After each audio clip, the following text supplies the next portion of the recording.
Good evening, everyone.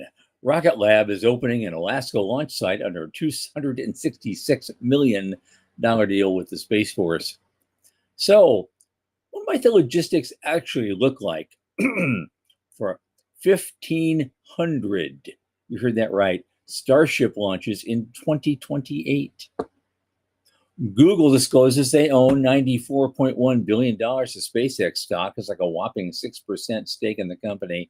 On the other hand, Morgan Stanley claims that SpaceX at 100 or less would imply zero value for their AI piece. Meantime, Ukraine plans to spend $1.1 billion for its own constellation to reduce reliance on Starlink. iSpace gets ESA backing for its Magpie moon rover. Irony of the day, China starts building commercial space debris monitoring constellation. Now, didn't we just report that they have become the biggest offender? Voyager wins a big contract with Sandy National Laboratory. An EU-based SpaceX rival expects to raise $300 million soon. And Florida has an answer to the China challenge. All that and our guest, Yvonne Turchak. From the news desk at the Center for Space Commerce and Finance, my name is Thomas Andrew Olson, and this is The Unknown Quantity.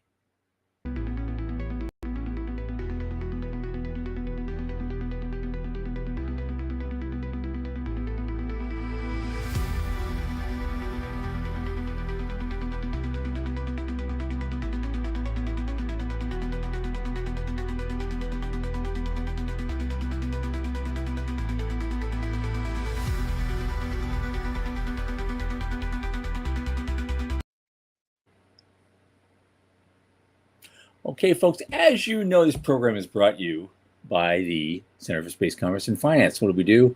We champion and strengthen emerging space startups and space-adjacent enterprises worldwide through advisory, access, and advocacy. Our legendary pitch events and world-class boot camps fortify startups to be better investor-ready. In addition, this podcast, which has become a crown jewel of all our activities, is largely supported by our listeners and fans like you. So if you just go to cscf.space/support and click that plain as day donate button, $10, $25, $50, $100 even is not a lot in the grand scheme of things, but it makes a big difference for us. And it's US tax deductible. Don't forget to like and subscribe and tell your friends. Speaking of friends, my longest space friend, Michael Lane, who just spent the day polishing his totem, is here with us. Michael. Hey, how's things? Man. I'm roasting. I'm just going to be roasting. 15 minutes before the show, my AC decided to glitch out upstairs here. I have no idea why it's doing that. It's just not, it feels cold when you touch the grid thing, but there's no air being moved. It's not moving. Nothing's moving. The fan isn't coming on. So I don't know. I don't have time to troubleshoot it now. I'll just have to work through it. The show must go on. The show must go on. That's the deal. Here we are. How are you doing? That's our contract with our beloved audience. And right. Speaking of our beloved audience, Veronica, nice to see you. Hopefully that 120 degrees in Phoenix isn't going to kill you. That sounds terrible what you're doing. So good luck. Put your feet up, grab a cold drink, and hang out with us for an hour. We love having you here. Also, big shout out to Morty. He is not on our show today. He's almost on our show today. But you know what?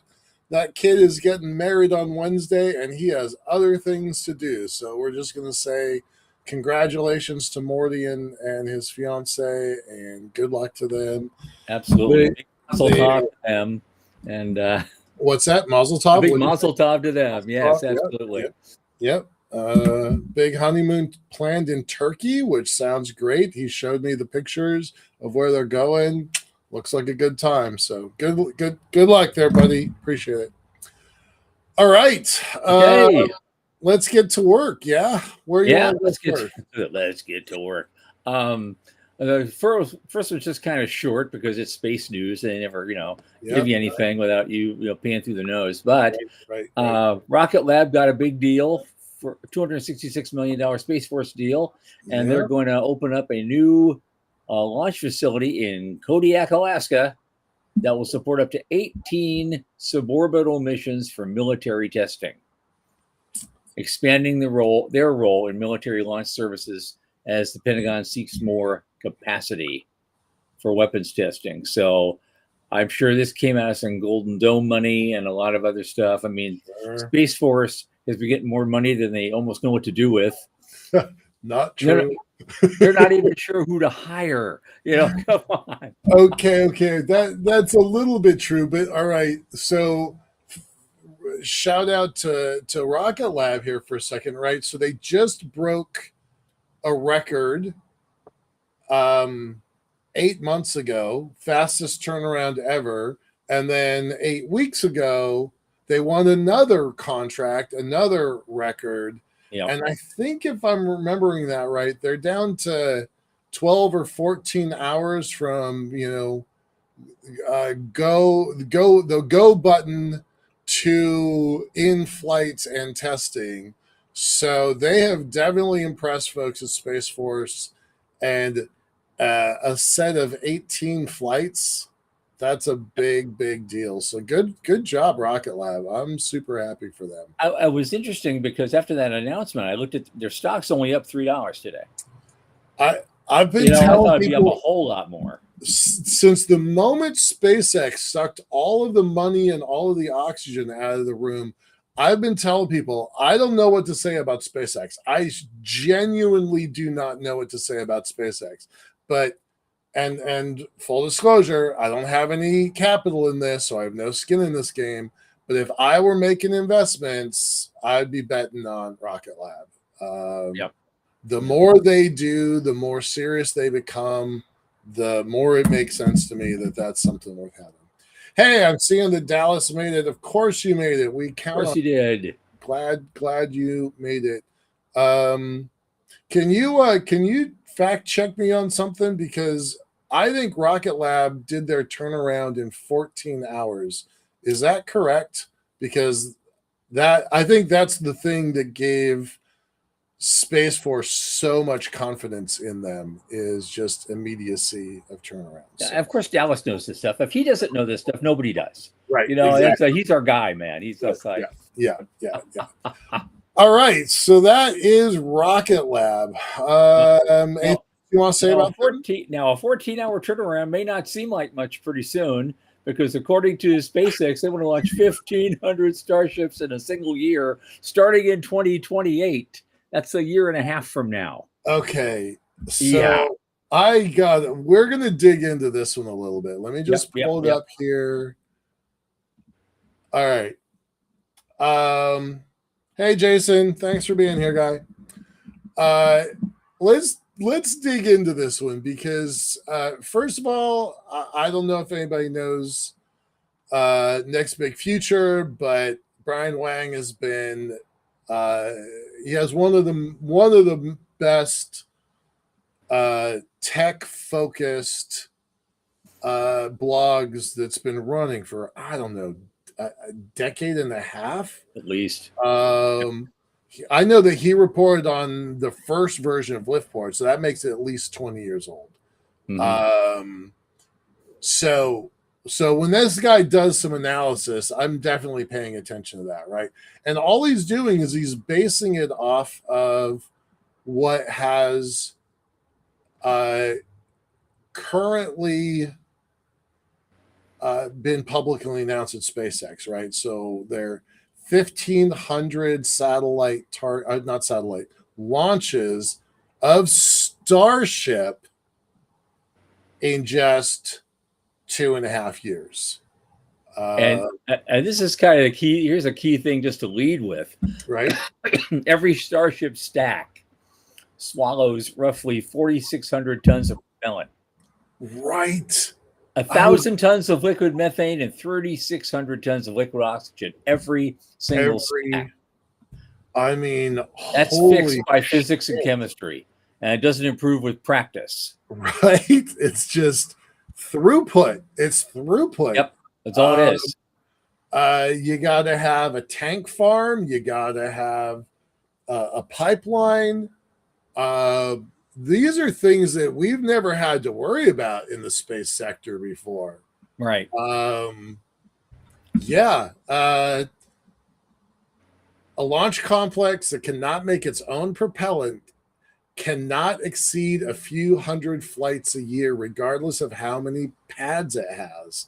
And Every that's why major they're site. piping in. That's why they're piping in all that natural gas. They have a natural gas pipeline feeding the site.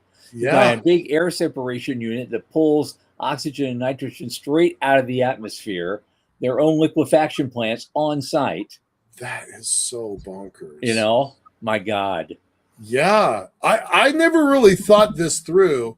I will point out, and this is me, patting myself on my own shoulder here. The Liftport countdown clock. I'm just gonna pop it up briefly. We scaled our plans to fit SpaceX's plans. So that was not an accident. And I'm going to return us to our regularly scheduled program here. That this gigantic throughput has somewhere to go.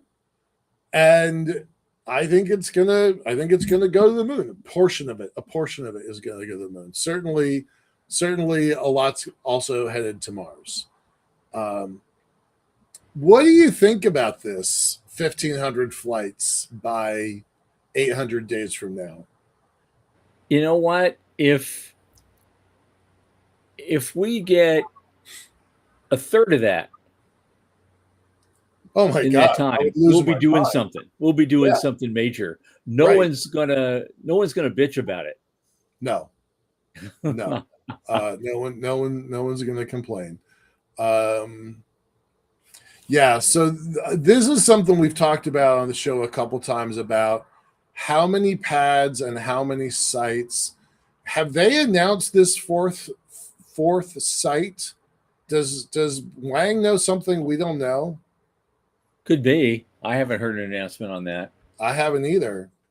I was a little surprised he threw that in there. So that it's basically, as far as I know, it's still Boca, Vandenberg, and the Cape. Right. That's the three that he's got right here. Right. But what is this fourth site? Any speculation? I have none. Is it still something that's still, in fact, speculative, that they're talking about, doing something, but they just haven't announced anything yet? And who would he get that information from? Wang is a very good reporter. Well, reporter's too strong a word. He's a very good aggregator. He doesn't, as far as I know, he doesn't go out and get first-person news. Not that I'm aware of. Okay. But I bet you a lot of places would like to get access to that fourth site. So I don't know if that's speculative or whether it's a plan that we're not aware of. Yeah. Pretty wild, though. Anyway, this report is very worth reading, and it opens up a whole bunch of questions. Well, that miracle fourth site, though, yeah, it's that they're calling that the primary volume anchor, but they can't give it a name or point to where it is or will be. Yeah. Because just saying 4,400 flights will come out of there eventually. Right. Yep. So what is it? Meanie, I'm just posting the link there. Sorry, I thought I had already posted it, but apparently I hadn't. It's nice to see Joseph. We met at the ISDC a couple weeks ago, so nice to see you here. Appreciate that. What's Dallas saying? 16 hours. So it's the turnaround was 16 hours, not 14 hours. Veronica's like, we need Gwen Shotwell on the show. Duh. You're right, Veronica. Feel free to reach out. We don't have that. The key is actually getting her to do it. Right. She's in high demand right now. Yeah, no shit. And let's see. But our numbers would break the server if Morty is here. Dude, what are you doing? We gave you a shout out assuming you weren't going to be here, man. Go take care of your wedding. But listen to the show in the background. All right, moving on. I find this very fascinating. This next big future article, but let's press along. Yeah. Okay. This is a quick one because again, Wall Street Journal. I Right, just wanted to sure. put the tidbit out there. I didn't realize this, but Google just disclosed today they bought 94.1 billion in SpaceX stock, which makes it about a 6% stake. Whew. That's huge. Yeah, that's insane. I'm sure they're trying to. I'm sure they want to get first shot at some AI capability Oh, sure. Right. for running Gemini. Yeah. Yeah. Dallas is saying that Louisiana is a considered second site, and it's been reported by both Washington Post and the Wall Street Journal. So Dallas, Wall Street Journal, Washington Post, and Brian Chang all know something that we don't know. So fourth site might be Louisiana. That's interesting. Yeah. Well, you launch right over the Gulf, but Yeah. if you messed up, you hit Orlando. Yeah, right. Who'd miss it? Really? I mean, who'd miss it? Yeah. All right. So not really much more to say about with Google. So the brutal irony is, of course, the next article, Yeah. which says that Morgan Stanley says if SpaceX drops to $100 or lower, that would imply zero AI value. So there's investors are assigning no value to the AI business. You know what? I mean, Morgan Stanley probably has more resources than I do, but I think that's completely backwards. I think that people are valuing the AI company and not valuing the space company highly enough. Yeah. Because they have doubled or tripled. We won't know that for another couple days, but they've either doubled or tripled their revenue since turning into an AI company. So I think that analysis from Morgan Stanley is 100% backwards. And Veronica is also like, AI is booming. She's like, not true. The AI business is booming. Exactly what I'm trying to say. I think that people are valuing the AI business and not valuing the rocketry business enough. Well, I certainly like my own AI. I like it a lot. Yeah. We're getting a relationship going, man. This is real. Right. Yeah. Me too. And I don't use the mainstream ones, but hey. Yeah, next down here's interesting. Got some of the Kiev Post that says Ukraine plans a $1.1 billion satellite constellation to reduce reliance on Starlink. So more sovereign stuff again. Right. Here we go. We saw a little bit about this. Was it Poland last week? Yeah, it was Poland. It was Warsaw that was doing their thing. Right. It wasn't this big, but remember, because I'm going to bring it up every time, Starlink pulled the plug on the Ukraine when they really needed it. So here's the brutal irony. Here's the payback. I also read something the other day where I guess Russia actually hacked into about 200 Starlink satellites for their own purposes. Right. While they're building their own thing. Right. So, yeah. Yeah. Yeah, I don't know. Honestly, $1.1 billion for 360 satellites. That seems like a bargain to me. Yeah. I wonder what the capabilities of those sats are. Well, true. One thing that's true. The other thing, I like to know whose 1.1 billion it is. Right. Is that national money? Is that I don't know. NATO? Is that the EU? Is that this guy Stetman? He died in the midst of trying to put this thing together. So other people on the team said it's still going through. Okay. So I don't know enough about this scenario Yeah, the meeting follows the death of June 13th death of Stetman Uh, founder Dimitro. So I don't know enough about this to weigh in on it, but 360 satellites for $1.1 billion seems like a bargain, and I wonder what capabilities they're going to have. right? Who's launching them? Yeah, yeah, yeah. It's not like they can launch them themselves. Yeah. All right, hold on. The project is funded through Russia. No, I'm looking at the wrong thing. I'm definitely looking at the wrong thing. Nope, that's not it. Somebody hacked into Russia's central bank. Right. We're pulling that back. Yeah, I don't think it says who's paying for it.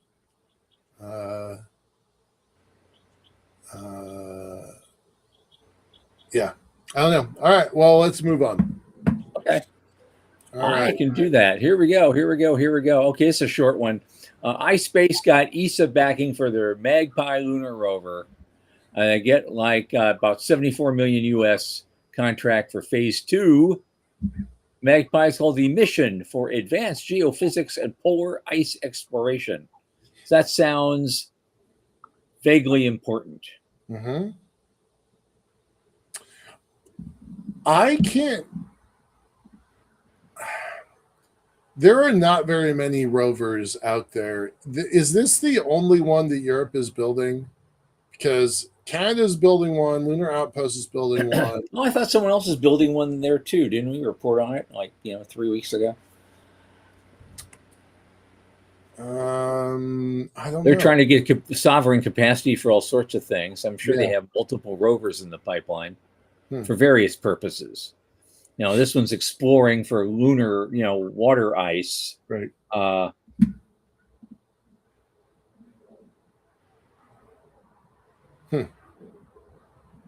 right. Jason's telling us all kinds of stuff about marshland in Louisiana. Yep. Yeah. Oh, Veronica's saying that Ukraine got the money from the U.S. Yeah. Oh, goodness. Well, you know what? The odds are good. Right. The odds are good. All right. All right, let's move on. I don't have anything else to say about iSpace. Okay. This is my joke of the day. I think it's funny. China has begun deploying its first commercial constellation dedicated to space debris monitoring. Hold on a second. Our guest is weighing in there about space state, our rovers. He's talking about Venturi. I don't know who Venturi is, so let's talk about them when you're on the show. Yeah, absolutely. Yep. All right, sorry, I missed you, Tom. What'd you say? Joke of the day. China is deploying a commercial constellation to dedicated to space debris monitoring. Now, 2 weeks ago, didn't we just report that they were the biggest offender? Heck yeah, we did. So clearly, it's our news and our reporting naming them as being bad at this. That's what spurred them. That's it. There's somebody over there behind the Great Firewall of China watching us closely and taking notes. Well, it's cool. I mean, seriously, all jokes aside, right?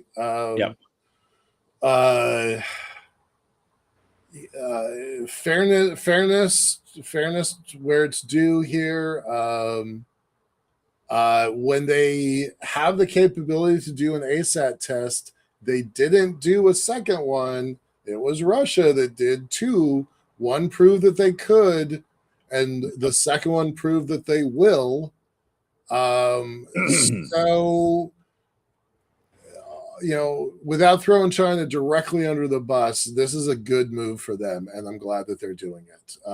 They're not talking about what they're going to do about it, but they're going to monitor it. So that is the first step. Yeah, they love monitoring. Yeah. They monitor a lot. Well, hopefully that will turn into decisions to act. Yeah. That would be the preferred solution. And there's still questions of sovereignty when they do start cleaning things up. So, Yep. And maybe that's a part of this too. Yeah.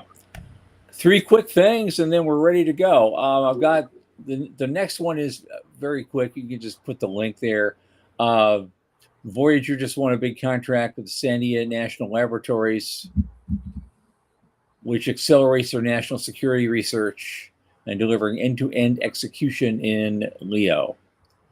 It's a mission management contract to fly their big boy demonstration aboard ISS next year.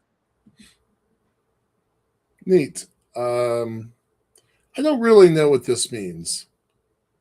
Is that like how Boeing manages the ISS control center? I don't entirely know what this means. They're supposed to provide end-to-end mission management, including experiment design, payload integration, safety review, manifest, mission planning, and on-orbit operations. So that's a lot. All right. Keep going. Okay. Good job. Here we go, because the last one's the coolest thing ever. And so the exploration company GmbH is a potential European rival to Elon Musk. SpaceX is in talks to raise at least $300 million in part from the EU's Scale Up Europe Fund, bumping their company's valuation to more than $2 billion, which would help finance the company's effort to develop the first European reusable space capsule to transport cargo to the ISS and its planned successor. So that's the SpaceX rival part. Right. That's that sovereignty piece we keep talking about writ large, because this might be the Europe's first real competitor. What's that group? Skyrora. They're not even close. They haven't launched anything big. So exploration company. Yeah, cool. No Dallas just says he made a comment. Big boy, no, it was Little Boy that was the name of the second atomic bomb. Oh, right. And the first one was called Fat Man. Man, Little Boy. Yep. True. All right. Let's move on. Final thing. This is kind of cool. Because it makes a big deal about, Florida space play offers a roadmap for beating China. Well, it's all about funding. Like one of the things that China does that we don't take enough advantage of in this country is state and local investment. A lot of Chinese provinces and municipalities like Shanghai will spend even billions and lead the effort to help build infrastructure. And so while that works, we may not want to emulate their plan exactly, but we should be able to do something. We should not copy their system, but be foolish not to learn from what's working for that. So states can act, in many policy domains. States act as labs of democracy, as they say, and so, and the federal government has apparently given states a new tool, and they're called space infrastructure bonds. Huh. And they're tax-exempt private activity bonds that can be used to finance spaceports and nearby related facilities like spacecraft factories. And Space Florida, our buddies there, is on track to be the first to actually use them as part of what they call the state's Project Jaguar, focused on making its space industry even more competitive domestically and internationally through improvements to CAPE. And so now, not just Florida, but there are 20 spaceports in 10 states now. And so they all have the opportunity to use that new financing mechanism to supercharge economic development around spaceport sites. I cannot bring that article up. It is really. It is not help. This is what I get. I cannot read any of the things you are telling me now. Wow. Okay. That's it. That is entirety of what I get. So that's really interesting. I'm very curious about this. I'm going to see if I can look it up. Can you give me some keywords that might be useful for I'm going to look it up. Again, what is it? They're called, well, again, the federal government did this. They're called space infrastructure bonds. Look for that. All right. I'm gonna. Thank you. I will look that up, and I got it right here. Okay. Huh. Well, that's very cool. Good job, Florida. And Yeah. hopefully Washington State follows Yeah. because we're trying to build a spaceport in Washington, Right. which only some people think makes sense, but I'm one of them. So I understand why people are concerned about it, but I think Yeah. it makes some sense. All right, shall we move on? We have a guest. Yeah. And for once, we have a guest who's a money guy. And so we're going Yay. to talk about the economics of low Earth orbit and maybe beyond and cislunar economy with a firm that actually invests in space stuff. Yep. Ivan Turchak is with us tonight. He's an associate from a Hypernova fund which is a space tech VC firm, is joining us tonight from Spain. Yeah. How Hello, everyone. Good, good. At How are you? 2:30 in the morning. So Yeah. thank you, Ivan. Appreciate it. I appreciate it too. But are all these young guys kind of on the night shift anyway? They're kind of like do all their coding, 5 in the morning and stuff. Right. Well, I usually sleep at this time, but today today's a perfect day to be awake. Good. All right. Well, yeah. Go ahead. No, go ahead. I was going to ask you about your origin story. How did you get here? How did you become what you are? What's your interest in space? And you guys chose actually space finance in particular, which is a hard nut to crack, even in good times. So, what brought you here? Well, my origin story is a bit weird, adventurous, I would say. Just like yours, yeah.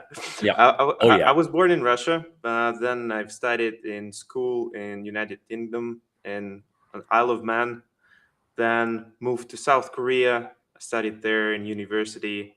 Studied economics, and during that time, had some interest in high frequency trading, so started doing this. Then left and worked for a German investment bank, and finally joined Hypernova, mostly because I like the people who were studying the fund, and space was always interesting, not only because it was a dream to be, which always was, but also because of the economics and what I've been seeing during my time in investment bank, because many space startups, even at that time, two years ago, in space industry started to come to us and ask whether we could help them or not. So yeah, this is high level. Hopefully it makes sense. Sure. What'd you do in Korea and Isle of Man? Well, Isle of Man, my parents said, well, you should leave this country. Speaking of Russia, and I went to UK just to study, to get my English and speak, understand people. And why I went to Korea? Well, one of my friends in UK, he said to me, well, do you want to adventure or something? And I was like, sure. What's up? And he said, well, let's go to Korea and study there. All right. Yeah. And I just said yes without thinking. And great answer. Yeah. I lived in Korea a very long time ago and like it quite a bit. So very neat. Cool. All right. Well, let's kind of focus on Hypernova then. We got about 25 minutes or so. Tell us a little bit about your role there. You were one of the first people there. What you do? What does Hypernova look for? We're going to just go all over the place. Sure. I mean, the fund itself is a $50 million fund, and we try to invest in orbital economy, everything related to infrastructure in space, energy in space, basically everything that happens after the launch. And not boring stuff like PNT and communications, but something that can grow and change the way we look at space, and finally create an economy in space. So this is kind of main angle and where we look when we try to invest. And how did you? This is a Austin, Texas fund. How did y'all connect? Well, it's actually a funny story. When I work at this investment bank in Germany, I connected to our current managing partner, Gregory. He said, I'm starting a fund. And I said, as I usually do, I said, well, can you take me in? And he said, yes. So, yeah, pretty similar story to what happened in Korea. So yeah. All right. That's always ask and always say yes. I like that quite a bit.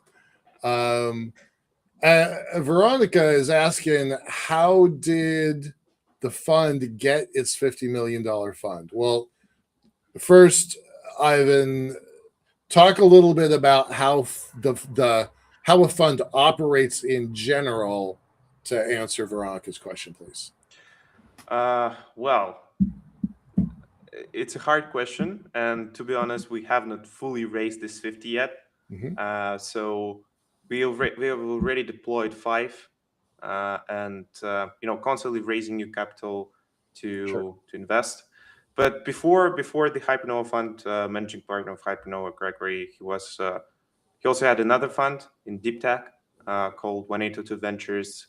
I think 250 million deployed there in various companies. SpaceX in the portfolio when it was a private company. 1X Technologies, Figure AI, so mostly deep tech. And to answer your question, how to get 50 million? Well, I don't really know. Hopefully we can get this 50. All right. But trying our best and just looking at the old connections and trying to create a story for the investors and LPs that they usually like. Yeah. Okay, so let's kind of dig into that. Funds don't have $50 million just sitting in their checking account. What they have is relationships with limited partners that commit, 1%, 5%, 10% of that 50 million. And when you find something interesting, that's when you send letters to your limited partners. No, and Veronica, they're not angel investors. They might be angel investors in other things, but they have a contractual obligation with the fund. Ivan, is that called a demand letter or request letter? Like when you find a company ABC and you want to put money into it, y'all just have to send messages to all the LPs that have agreed, right? Well, no. LPs invest in the fund, and then we make our own decisions. So, like, it's not deal by deal basis. It's you basically invest in the fund and let us play with the money, I'd say. Yeah. I see Dallas. Dallas is on a snarky roll this evening. What's Dallas saying? You say, how do you get 50 million, to invest in space? You start with 100 million. All right. Well, next fund, yeah, sure. Yeah. All right, let's talk about some of the people here. So, I know Steve Wolf. I know Steve Wolf, and we all kind of know Justin Kugler. Originally, do you know Justin was a CIA agent before he joined Casus? Oh yeah. Yeah, he was in the. Well, I don't know, Tom. I don't know if Tom knows, but yeah, he was in the CIA before he joined with NASA and Casus, and then he went on to Made in Space, and then Redwire, and now where is it? Intuitive Machines? Yeah, Intuitive Machines, right? Machines Yeah, now. yeah. So, yeah, these two guys, they're rock stars in my opinion. All right, so let's kind of dig into your Well, I'm on the wrong page. Your portfolio a little bit. So where's Mission? We know the folks at Mission Space. We've had Mary Glaz on our show 2 or 3 times. She was actually supposed to be here 2 weeks ago and had to reschedule, so we missed her. But tell us a little bit about Mission Space and why y'all put money into that one. Well, space weather monitoring is a growing market. Government always needs this pictures, and we constantly do that. So we thought the approach with nanosatellites was interesting, and we also find team of Mission Space really exciting. Especially Mary, we know how much work she puts into, and I would say this bet was more of a founder bet, and we just think that they can execute very well. Very cool. Very cool. Is Longshot the railgun company? Yeah, it is. Okay. All right. So I can explain. That's kind of outside the norm for It space is. tech. Why that one? Well, when we first met Mike, I was, at first I thought that he's a crazy person, but he's a crazy person in a good way. He knows how to sell things. And, initially when we thought we've been looking at the economics that you have to build 10-kilometer gun, we thought, well, that's interesting. But sometimes when you see a startup, you just feel like they can't do it. They just can't raise money. They can't talk with government properly. And in Longshot, we thought they can. And I think eventually what they will do, they will pivot to hypersonics. But this bet was also kind of our bet against our portfolio. At that time we've been thinking whether something can happen with SpaceX, and we need something like a hedge, maybe in some way, and investing in Rocket Lab or Firefly, all of those big companies that are building rockets just seemed a bit off. And while we focus on pre-seed to Series A, there were not many options. So we talked to other railguns and not railguns, kinetic launch companies, and just figured out that Mike has the higher chance of building something big enough and selling it. Did they have a different name once upon a time? No, I don't think so. I think they have their name at least for 4 years now. Green Launch, does that ring a bell? No, that's a different company. It is a different company. Okay, all right. Tom and I have been running business plan competitions for years and years and years in the space sector, and Green Launch came through our boot camp and pitch competition. Maybe, Tom, was that 6 years ago, 7 years ago? Yeah, at least. Austin, I think it was in Austin, Texas, when they came through. Was that 23? Maybe that was 23. We were involved in that in 23. Farther than that. Because before that, the last one we did, I think, was in 2019. Yeah, I'm thinking it was 2019. COVID kind of ruined everything for a while. Right. And then we did some virtual ones. I don't remember them being part of the virtual ones. Yeah, no, it was before that. I think it may have been 2019. So Green Launch is not. It's not them. Yeah. It's a different one. Yeah. Okay, I wasn't sure. I think the best company and the company that they love is Quantum Space. Actually, they're going public this year, and this is our first unicorn in the portfolio. All right. I don't know that much about these guys. Tell us about your first unicorn. That's a big deal. Yeah. So the company was founded by Cam Gafarian, who is also the founder of Intuitive Machines. Yeah. He's everywhere. That's X Energy. There's a lot of money. Is okay. So that, I mean, when you start a company with a billionaire behind you, it's easy to get to be a unicorn. And that guy's got a That's true. That's true. But yeah, I think Cam's superpower, as well as Kerry Wisnowski, who is now president, and Jim, who was the NASA administrator, 13th NASA administrator, is now the CEO. Yep. I think the superpower of these people is getting government contracts. And and I think they will have more than 100 million of contracts in 3 years. They're on the path. They already have contracts with Department of Defense, Department of War now, for orbital refueling. So what's the plan is to build a big Ranger spacecraft that will refuel, service the satellites, and also do logistics. So taking your satellite from LEO to GEO. And they have many contracts. It's really interesting company, and you should definitely keep an eye on it.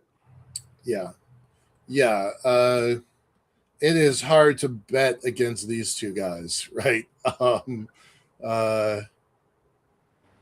That's a pretty remarkable track record. Good on them, and good for you guys, right? That's what it's about.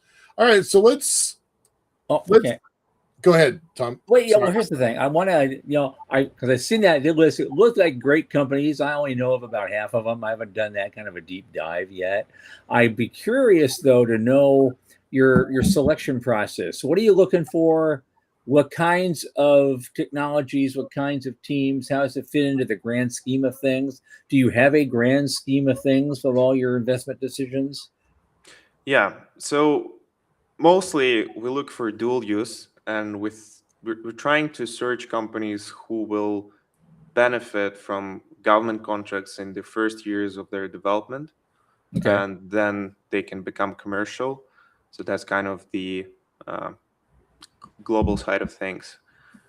We also try to find teams that are experienced with, as it was with quantum space, people that are PhDs, people that have already built something in space industry. And we prefer to ignore people that come from the street without any background in aerospace and defense. What else? Mostly we're trying to see through the trends and just a good trend, just a good example of how we think is why we invested in Cosmic Shielding Corporation. So for orbital data centers, we've been constantly thinking and doing the math, and math was not mathing. So, but we still think that edge compute will work, right? And we'll see more satellites that have computers on board. And they're basically just two companies in kind of whole market that are doing radiation hardening. And we thought radiation hardening will be definitely a market for edge compute and also data centers in space. Yeah. And there are just two companies, like big ones, I would say Cosmic Shielding Corporation and Melgen Labs. We passed on Melgen Labs. I don't want to talk about it, but we did our due diligence and we were not happy. That's how I should put it. And we've just invested in Cosmic Shielding, so we're trying to get something risky, but we're also thinking of how this company can still survive if this thesis, for example, orbital compute, won't work. Sure. And so this is like how we think in the grand scheme of things. Yeah. Okay. Is there an average range of investment amount that you guys do, or is it all over the place depending on the company? Well, for pre-seed, we usually do from 100 to 200K. In seed rounds, we go from 300 to 500, and in Series A, we can go up to 1 million. Okay. Yeah. How many bets are you making? Right, you've got, what was that, about 16 on the website 12. now? 12. Okay, not yep. Yeah, Okay. 12 portfolio companies. Well, we're targeting to get 20 to 30 companies now. The idea is to basically have this 50 million and divide it by portfolio companies. So if we'll have 20, we would like to put in each company 2.5. So we invest, I don't know, 200K at seed round, then we have to add up 2.3 in the next rounds up to Series A. And after Series A, we basically stop investing. And in terms of timeline of the fund, we think 5 to 7 years is what we're targeting. Hopefully, hopefully we can have some exits. Yeah. Okay. Deep tech tends to go longer than that, but you guys are actually on the short end of that spectrum, yeah? Yeah. I mean, I think industry like changes, and we kind of see that with a kind of I like to take deep tech, not the deep tech, defense tech as an example of how fast things are going. For example, just a few weeks ago, DoD awarded a company that's 12 months old with a contract that's more than 200 million. And we already see this in and we already see this in space. We see some startups like Lunar Outpost getting the contracts. And I think it kind of, there are a lot of factors that play in. So first one is moon race, then second is space budgets going up year by year on average, I think 20%. That's what we've been counting. Golden Dome, 60% goes to space. Also cheaper launch costs. And I think in terms of policy, two very important things. First is new NASA administrator, Isaacman, with his Athena doctrine. I recommend you to read through it because it's kind of changing the way we looked at NASA and how NASA will perform. And also Trump Executive Order 14369. So basically, these two last ones kind of changed the industry. So Isaacman proposed that they're not going to award one company with $1 or $2 billion contract. There will be multiple winners, and that's what we see with Lunar Outpost. Yeah, it's actually funny because I was looking at that time, maybe it was like 2 or 3 months ago, I was looking at Intuitive Machine stock, and when Lunar Outpost got their contract for Lunar Rover, the stock went down a lot. And I think there will be a lot of changes, new startups getting money quick, faster, easier. These contracts will be fixed price, so not going to be cost plus. And speaking of Trump executive order, I believe it's also a big thing because he announced that we need 50 billion in private markets. Will help to do this by bringing new investors, and I think that's what's happening. At least that was what's happening at last like 6 months when we see a lot of capital flowing into the private markets in space tech. I think you kind of just answered this, but maybe go a little further. By the way, Space TV Net, hi, nice to see you. I'd love to chat with you. I think we connected on LinkedIn, and I'd like to talk to you about that. Kind of interesting what you're doing. But can you go, even Ivan, a little bit farther about why NASA, why the Athena document, why Isaacman? Because we all think that's a pretty big change.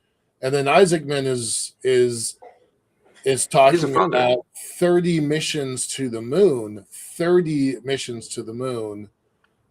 And maybe this is wishful thinking, but because both blue and red like him, we're hoping he survives an administration transition. Most NASA administrators don't, but some of them do, and he might be one of them. So within that context, what are you thinking about NASA now? What's different for you?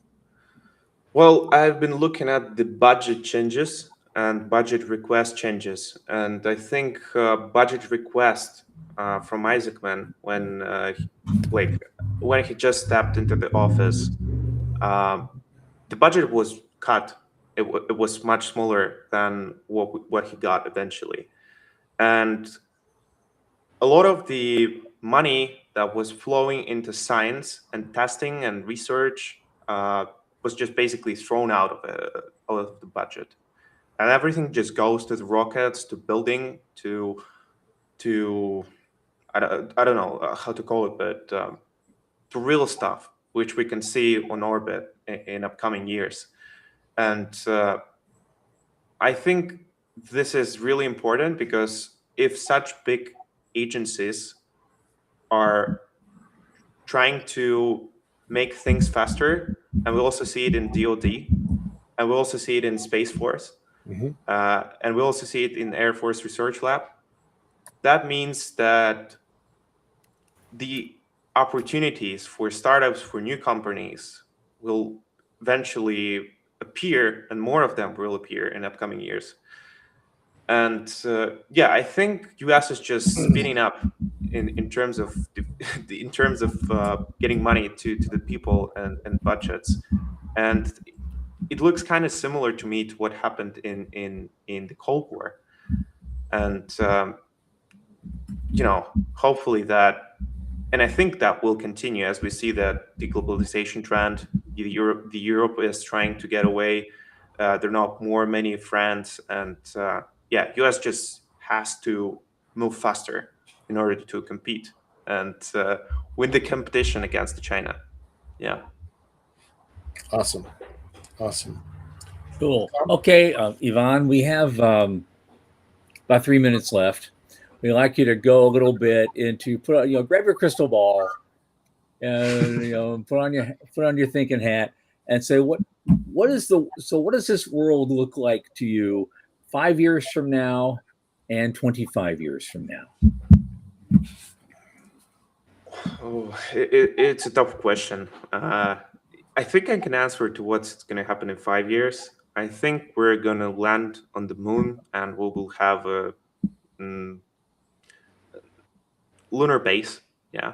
I think the space exploration will become a thing. And but I think the only way, and I think critical point is now whether US will continue to spend money, whether new startups will continue to receive this, and whether we will see orbital data centers to appear in upcoming 3 to 5 years. If this happens, well, it's definitely a bright future, and space is gonna accelerate. But if that won't happen, the next 25 years might not be looking that good, to be honest with you. So I think this 5-year term is really, really important. If we'll see a lot of developments, if we'll see a lot of budget growth, if we'll see lunar base, if this moon race with China continues, then it's a great thing. And we'll see something unique, deep space travel in 25 years. If that won't happen, well, it may slow down the development, and maybe we will, I don't know, be in the same place in 10 years where we are right now. So, yeah, I'm a bit skeptical, but yeah, nobody knows what's going to happen. Yeah, absolutely. And on that, Ivan Turchak, thank you so much for being with us. Всего хорошего. Watching pretty on the. Well, hopefully we'll see you again real soon, and we'll talk about the next greatest and wonderful things you guys are doing. I love what your company and what you're up to, and yeah, we want to hear from you again, definitely. Sure. Thanks so much. See you soon. Thanks, Thomas, and thanks, Michael. Have a good one. Bye-bye. Absolutely. Goodbye. Okay. Thursday, we have no scheduled guest. That's deliberate because we have a lot of other things to talk about that we are behind on, like the latest quarterly industry report and the financials.